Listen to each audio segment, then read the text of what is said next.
In the code ahead, I'll be setting up a couple of familiar classes, a student and a course. I'll be mocking up a lot of students to put some of the stream operations into practice. Again, you can choose to approach this as an additional challenge, or you could just follow along, or even skip over these setup videos. The code will be available as a resource in the follow-up videos. This code is very basic, with only the use of the streams generate method used at the very end. I'll also be using local dates and a class called period I haven't used before to get the number of months elapsed between two dates. The course type should have a course code, a course title, and a lecture count. You can make this an immutable class. Each student will have a course engagement instance for every course they're enrolled in. It should have the fields for the course, the enrolment date, the engagement type, the last lecture, and the last activity date. It should have the usual getters, plus getters for calculated fields as shown here. The getMonthSinceActive method should return the months elapsed since the last course activity. The getPercentComplete method should use the last lecture and the lecture count on course to return a percentage complete. The watchLecture method would get called when a student engaged in the course and should update fields on the engagement record. It takes a lecture number and an activity date. The student class should have a student ID and demographic data like country code, year enrolled, age at time of enrolment, gender, and a programming experience flag. Your student should also have a map of course engagements, keyed by course code. Include getters for all of these fields. In addition to the usual getters, add getter methods for calculated fields, like get years since enrolled and get age.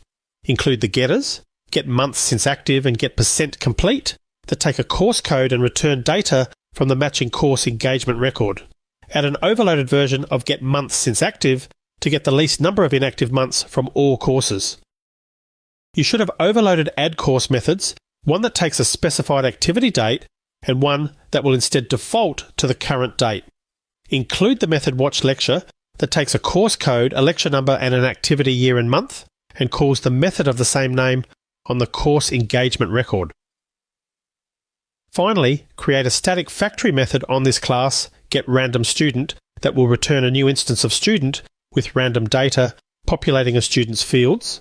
Make sure to pass courses to this method and pass them to the student constructor. For each course, call watchLecture with a random lecture number, an activity, year and month, so that each student will have a different activity for each course. If you want to use this as an extra challenge, attempt this now and try and build it.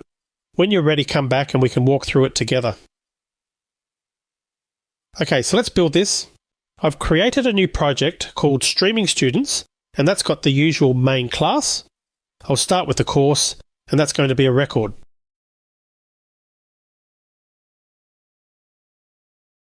I'll add my three fields, a course code, which is the identifier for the course, a title, and a lecture count. I'm going to include two different types of constructors.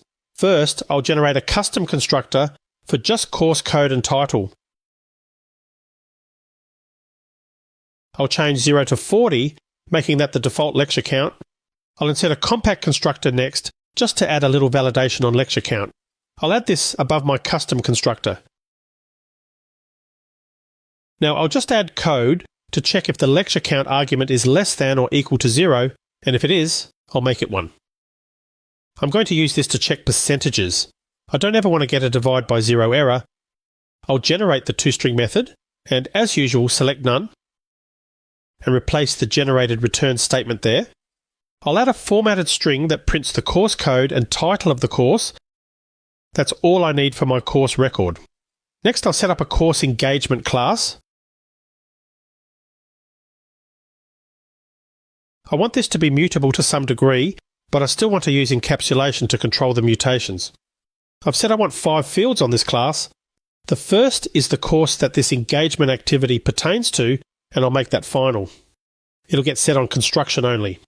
The second field is also final, and it's the enrolment date, and that's a local date. I've used this class a couple of times, usually to get the current year or month. For this code, I'm not going to do a whole lot of date processing. I really just care about year and month, but it's still convenient to use this class. Engagement type will track the progress. Last lecture will keep track of the last lecture the student watched. I'll use another local date for the last activity date. I'll generate a constructor, picking the first 3 fields. I'll insert a new line after the enrolment date so that the whole signature is visible. I'll assign the last activity date information to be equal to the enrolment date initially. I can include this in an assignment chain, so I'll insert equals last activity date, after this dot enrolment date equals, and before that last enrolment date. I'll generate getters for all my fields. I'm going to change some of these, starting with get course. Instead of get course, I want it to just be get course code, so that will return a string and not a course. And I'll return the course code on the course field. Next, instead of get enrolment date, I just want to return the year. I'll return an int instead of a local date, and I'll change the method name to get enrolment year and just return the year there. I want to do the same thing with get last activity date, so it will return an int. I'll rename it to get last activity year and return the get year result from that. I'm going to add some other getters now. The next one is get last activity month, and instead of an int, I'm going to have this return a string, which will be the month's abbreviation. I'll use %TB, which is a time specifier. It gives us the 3-character month abbreviation. The next method is get %complete, and that returns a double. This will multiply the last lecture by 100 and divide the result by the course lecture count. I made 100 a decimal here so that this will be processed as a double and not truncated to an int.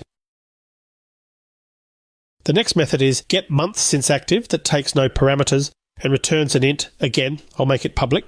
This method will tell me how many months have elapsed since a student last had any activity for this course. There are different ways to get elapsed time. I'll cover date time processing in a lot of detail in an upcoming video, but here I'll just show you one way to get the number of months between 2 date fields.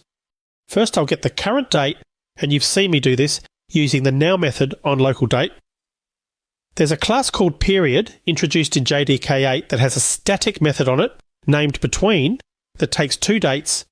This returns a period instance which you can then query in different ways. This has a method called to total months, and that's what I want here. This returns a long though, but I can safely cast that to an int because my elapsed months in this code aren't going to exceed an integer's range. The next method I want to add is watch lecture. I'll make this package private. It'll only get called through the student instance. It takes a lecture number and another date. I can use a static method on math called max that will give me the highest of the 2 numbers I pass it. Students can review earlier lectures at any time, but I don't want to set last lecture in that example. I'll set the last activity date to the date passed. If this were a real app, I'd want the current date, but I'm going to mock up past activity and pass the date in. The engagement type will just reflect the maximum lecture the students watched. Finally, I want a toString method, so I'll generate that with no fields. I'll replace that return statement. As usual, I'll use a formatted string. This will print out the course code first. Then the last activity for the month, last activity for the year, the engagement type, and the number of elapsed months since the last activity. Okay, so that's it for the course engagement class. I'll end the video here before it gets too long. In the next video, I'll build the student class and finish with a stream of randomly generated students. This will be the launching point to your challenge on terminal operations and will also provide many opportunities to give stream operations a good workout. See you in the next video.